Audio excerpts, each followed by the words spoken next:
I have some questions for you guys. Turn right on Bryant Avenue. We here are a small shop. When it comes to service, I am it. I do installs also and help out in the shop. Continue 0.7 miles. When needed. Then turn left on Glen Cove Avenue. So we're a small 4-person shop. It is my boss who is running around doing estimates and taking care of billing. He is old school. Everything is done by hand. His son, which basically does installs and helps out in the shop when needed.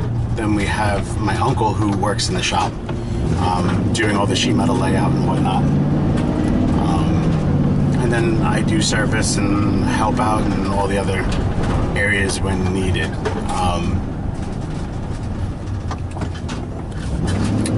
Like I said, everything is kind of old school, so when it comes to doing billing for service, that is on me.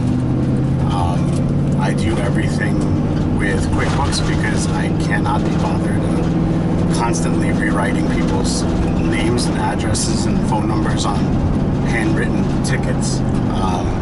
Unless they're a new customer, then I do give them a handwritten bill at the end of the call.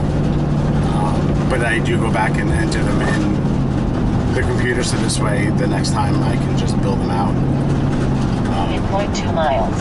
Turn what left I on wonder Glen Cove Avenue. Then is turn right. how you guys handle your billing. I know the bigger companies like around here are all, you know, electronic and everything Turn right is on Back Road. Then turn right.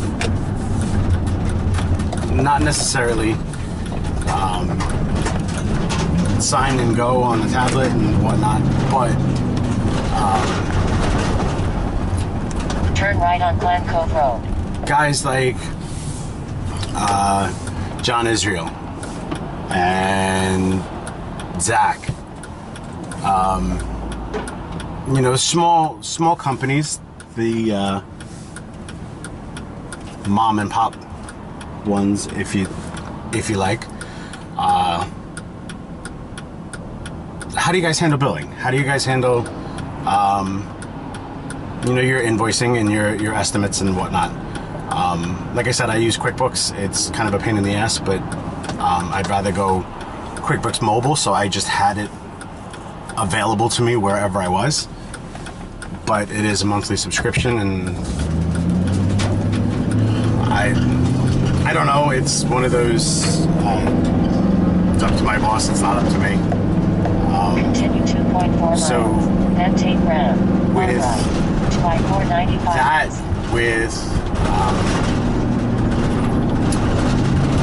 I know when it comes to load calculations, guys like Zach use RightSoft, I believe. I use the Elite HVAC program for load calculations when I have to do them. I have to do them on the computer whenever we are doing, whenever we sit down to do a job, especially if it's coming to a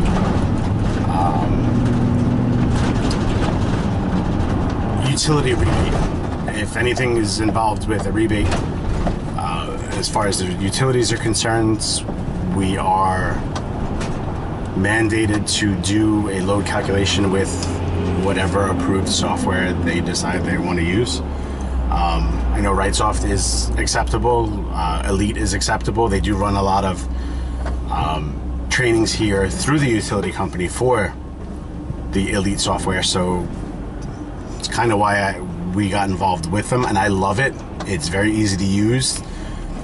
Going through a training, you know, it was a one-day training, and all of the shortcuts and things they tell you as far as, you know, keyboard shortcut keys and things, it makes populating information very easy. But, you know, some of the other guys out there, what else are you using when it comes to load calculations?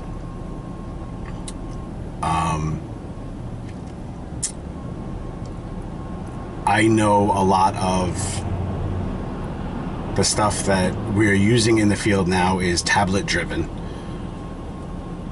meaning, you know, manifold sets, combustion analyzers, things like that, data loggers. Everything is you know, even I know, you know, Rasta had it, and I have one now, the DL29 429 from UEI, you know, a voltmeter that is, you know, becoming Bluetooth.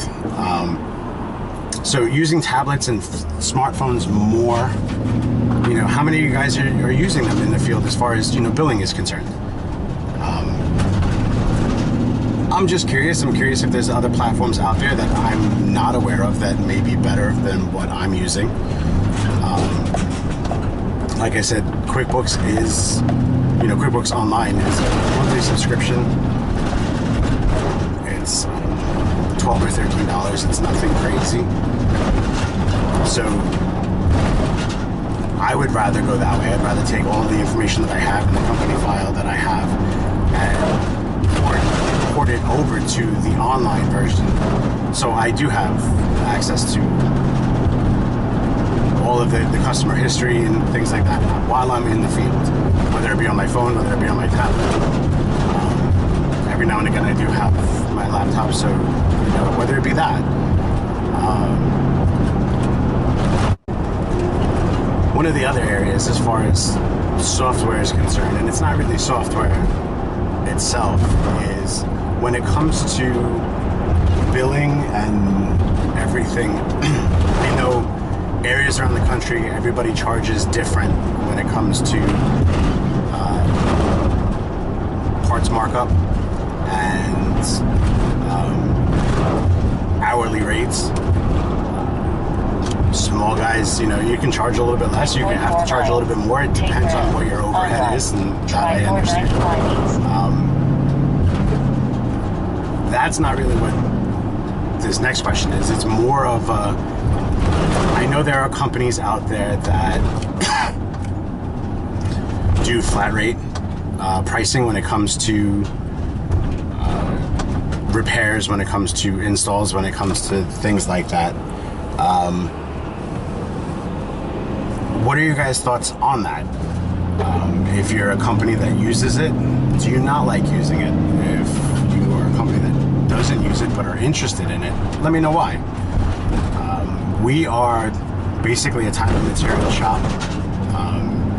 A lot of the flat rate pricing I have heard of around these parts is what I would consider absolutely ridiculous.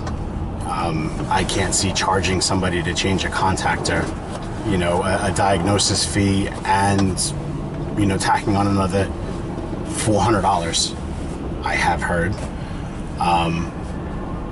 to change a contactor.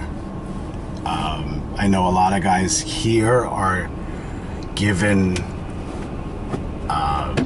incentives to upsell, and I don't know how you do that on service. Because I know there are companies around here that do encourage customers to add a hard start because your contactor got welded shut. Basically, they say it's almost mandatory that you do it as per manufacturer specs, and they will do something as simple as put in like a Subco SPP7, you know, E or whatever, you know, a simple super boost. They're calling it a hard start. It's really not. It's however you want to look at that. That's a whole nother subject. But something as a 2-wire install in going in parallel with a capacitor, because of a contactor welding shut.